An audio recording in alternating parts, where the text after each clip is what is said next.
కేరళలోని వామపక్ష ప్రభుత్వం పట్ల కేంద్ర బీజేపీ సర్కార్ సహాయ నిరాకరణ కక్షపూర్త విధానాలు అనుసరిస్తోందని అఖిల భారత కిసాన్ సభ ప్రధాన కార్యదర్శి విజయకృష్ణన్ పేర్కొన్నారు.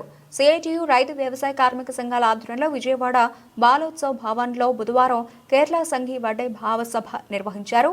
సభలో విజయకృష్ణన్ మాట్లాడుతూ వయనాడులో సంభవించిన ప్రకృతి విపత్తులో వందల మంది మరణించి వేల కోట్ల ఆస్తి నష్టం జరిగిన జాతీయ విపత్తు నిధి నుంచి ఒక్క రూపాయి కూడా రాష్ట్రానికి కేంద్రం సహాయం చేయలేదన్నారు.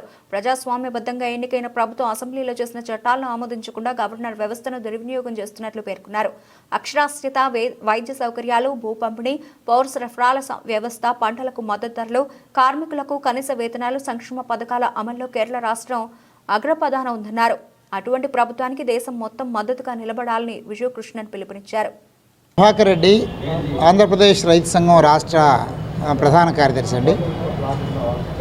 ఈరోజు కేంద్రంలో ఉన్న బీజేపీ ఎన్డీఏ ప్రభుత్వం కేరళ రాష్ట్రం పట్ల, కేరళ ప్రజానీకం పట్ల, ముఖ్యంగా కేరళ వామపక్ష ప్రభుత్వం పట్ల అనుసరిస్తున్నటువంటి నిర్లక్ష్యపూరిత కక్ష ధోరణికి వ్యతిరేకంగా దేశవ్యాప్తంగా CITU, AIKS, all India workers union 3 సంఘాల ఆధ్వర్యంలో సంఘీభావ సభలు నిర్వహిస్తూ ఉన్నాం.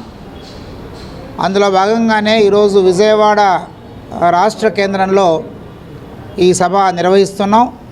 ఈ సభకు ముఖ్య అతిథిగా ఏఐకేఎస్ జనరల్ సెక్రటరీ విజయకృష్ణన్ గారు, మన ఆంధ్ర రాష్ట్ర రైతు సంఘాల సమన్వయ సమితి కన్వీనర్ మాజీ మంత్రి వడ్డే శోభనాద్రీశ్వరరావు గారు ఇద్దరు హాజరవుతున్నారు.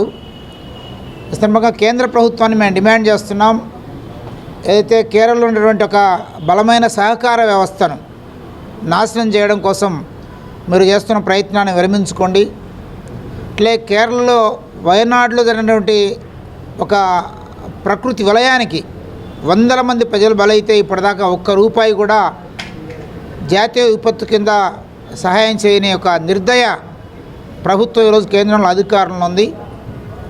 అట్లే కేరళలో అన్ని రంగాల్లో కూడా, అది పౌష్టికాహారం అందించడంలో కానీ, జనాభా నియంత్రణలో కానీ, విద్యా సౌకర్యంలో కానీ, వైద్య రంగంలో కానీ, అన్ని రంగాల్లో దేశంలోనే ఆదర్శవంతమైన పరిపాలన కేరళ వామపక్ష ప్రభుత్వం అందిస్తుంది.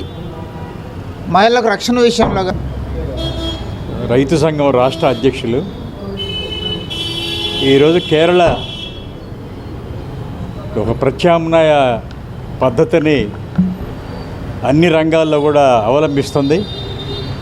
ఉదాహరణకి వ్యవసాయ రంగంలో కనీస మద్దతు ధరలు అమలు జరిపే తీరు దేశానికి ఆదర్శం. ఒక క్వింటా ధాన్యం 2,890 రూపాయలకి ప్రభుత్వం చెల్లిస్తుంది. అదే మనకి ఇక్కడ క్వింటాలు 2,000 కూడా రావట్లేదు. అదేవిధంగా రైతులకి ఏదైనా అప్పు అయితే 2 సంవత్సరాలకు ఒకసారి డెట్ రిలీఫ్ కమిషన్, అందుకని రుణ విముక్తి కలిగేట్టుగా అసెంబ్లీ తీర్మానం చేసి ఒక కమిషన్ వేసింది హైకోర్టు రిటైర్డ్ జడ్జి తోటి.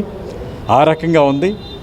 కేరళలో గ్రాడ్యువల్గా ఎడ్యుకేటెడ్ కాబట్టి వాళ్ళు ఇంటర్నేషనల్గా ఉన్నటువంటి వ్యవసాయ అవసరాలను గుర్తించి కేరళలో 82% దాకా కమర్షియల్ క్రాప్స్ ఉన్నాయి.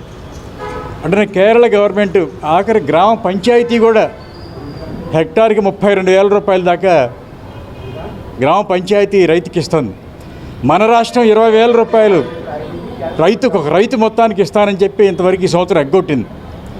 అందుకని దీనికి భిన్నంగా కేరళ రాష్ట్ర ప్రభుత్వం, కేరళ గ్రామ పంచాయతీలు వ్యవసాయాన్ని కాపాడుకోవటం కోసం ప్రత్యేకమైన శ్రద్ధ తీసుకున్నది.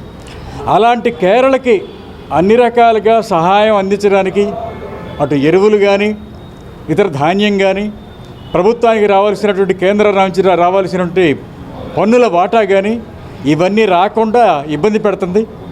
కేరళ గవర్నర్ని, మోడీ గారి నాయకత్వంలో కేరళ గవర్నర్ తోటి కేరళలో విద్యారంగంలోనూ ఇతర రంగాల్లో వస్తున్న చట్టాలన్నీ కూడా అమలు జరపకుండా ఏదో రకంగా మోకాలడ్డం పెట్టి ఆ విధంగా కేరళకి అనవసరంగా ఆ గవర్నర్ని తొలగించాల్సిన స్థితికి వస్తుంది.